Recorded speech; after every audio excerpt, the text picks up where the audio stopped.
Ok! Voltamos de novo. Resolução, prova da Unifesp, prova de conhecimentos gerais, prova do dia 12 de 12 de 2007.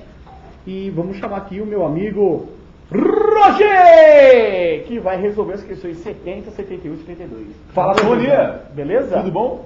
Belezinha. Mais uma vez, então, reunidos para resolver outro grupo de 3 questões, a prova de história da Unifesp, realizada aí nessa última semana.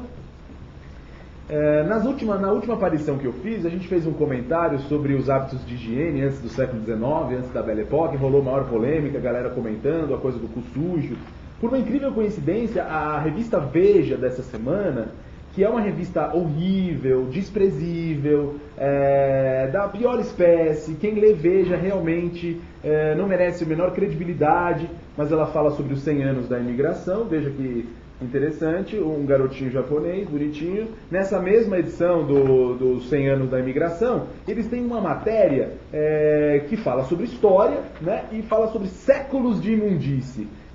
Personagens históricos famosos que não eram muito conhecidos por sua limpeza. Não que eles fossem diferentes do restante. A grande sacada é essa. A galera não tinha os hábitos de higiene que a gente tem hoje. Então, quando eu falei ali brincando sobre o cu sujo, eu estava falando sério. As pessoas não tinham o hábito de limpar o cu, simplesmente porque não havia essa consciência de que limpando o cu se evita uma série de doenças. Olha que barato. Famoso Napoleão Bonaparte, segundo a revista Veja, inspirado em alguns livros que saíram recentemente sobre o assunto. O imperador era asseado, mas encontrava estímulo erótico no cheiro do corpo. Em uma de suas campanhas militares escreveu a sua mulher Josefina: "Retorno a Paris amanhã, não tome banho."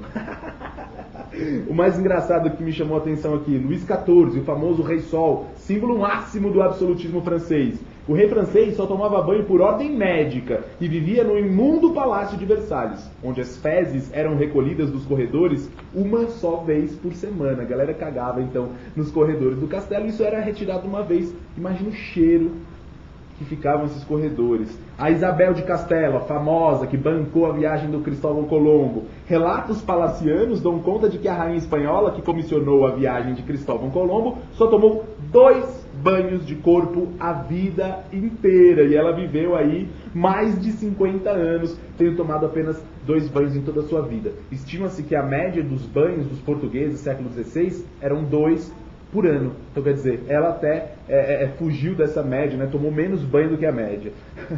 Vamos lá então, galera, comentando as questões 70, 71 e 72 da prova da Unifesp. Vamos lá. Questão 70 diz: entre aproximadamente 1770, final do século XVIII, e 1830, primeiro quartel do século XIX, a região maranhense conheceu um ciclo de prosperidade econômica graças. Essa eu achei uma questão difícil. Essa questão confunde mesmo. Muita gente deve ter assinalado a alternativa B, criação de pecuária e indústria do charque para abastecer o mercado interno, então em expansão por causa da crise do sistema colonial. Está errado.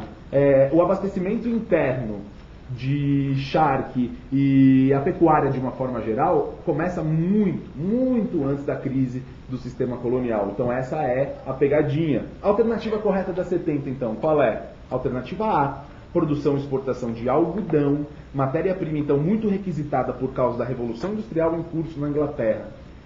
Raramente a gente fala sobre isso, mas se você pega a data final do século XVIII, princípio do XIX, é a que mais se aproxima. Primeira Revolução Industrial, Inglaterra. Alternativa correta, portanto, alternativa A de anômalo. Muito bem, questão número 71. Os membros da loja maçônica fundada por José Bonifácio em 2 de junho de 1822, ou seja, logo no mesmo ano da nossa independência, e que, no dizer do Frei Caneca, não passava de um clube de aristocratas servis, juraram procurar a integridade e independência e felicidade do Brasil como império constitucional, opondo-se tanto ao despotismo que o altera, quanto à anarquia que o dissolve. Claro que o conceito de anarquia usado pelo Bonifácio tem a menor relação com o que a gente reflete a partir do que significa de fato a anarquia. Não, arquia, forma de governo. Então, quer dizer, seria o não governo. os anarquistas, uma corrente muito conhecida, não se identificam com essa analogia que se costuma fazer, né? A desordem, a baderna, muito pelo contrário. Mas, do ponto de vista desse sujeito, faz sentido pensar em anarquia como baderna. Na visão de José Bonifácio, dos membros da referida loja maçônica, o despotismo e a anarquia eram encarnados, respectivamente, C, alternativa correta C, de corno, pelo chamado Partido Português, e os republicanos ou exaltados. Então, o Partido Português, lembrando, o conservadorismo, e os republicanos ou exaltados, supostamente referindo-se à anarquia, ainda que seja um contrassenso, um partido anarquista, não faz nenhum sentido. Mas, na visão do Bonifácio, essa seria a alternativa mais plausível, alternativa C, de fusão. De qualquer forma, gente, é importante lembrar o seguinte: essa também é uma questão de história do Brasil que gera dúvidas. É a prova de que a prova da Unifesp, né, é a maior prova de que esse vestibular da Unifesp tem um nível de exigência bastante elevado. Então, tem que ficar muito ligeiro.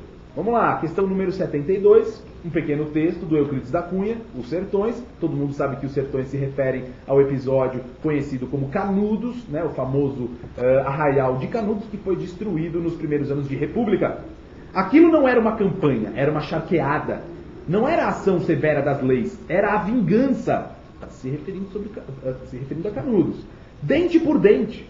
Naqueles ares pairava ainda a poeira de Moreira César, o famoso comandante do Exército Brasileiro, Guarda Nacional, que foi incumbido de destruir Canudos e teve a cabeça decapitada pelos canudenses e portanto, representou uma grande humilhação à força pública nacional.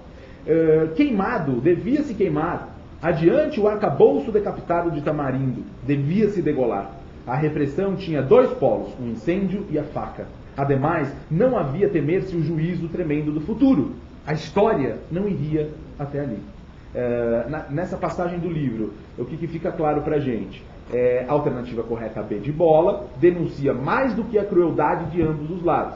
O sentimento de impunidade entre as forças de repressão. Lógico, o exército do Brasil, tudo bem, mal formado, ainda muito restrito, ele teve a incumbência de realizar a destruição completa de Canudos. Foram 4 expedições, sendo que a última contou com quase todo o efetivo do Exército Nacional, o que significa que a carta branca foi dada. Portanto, as mortes, a carnificina foi extremamente bizarra. Ok?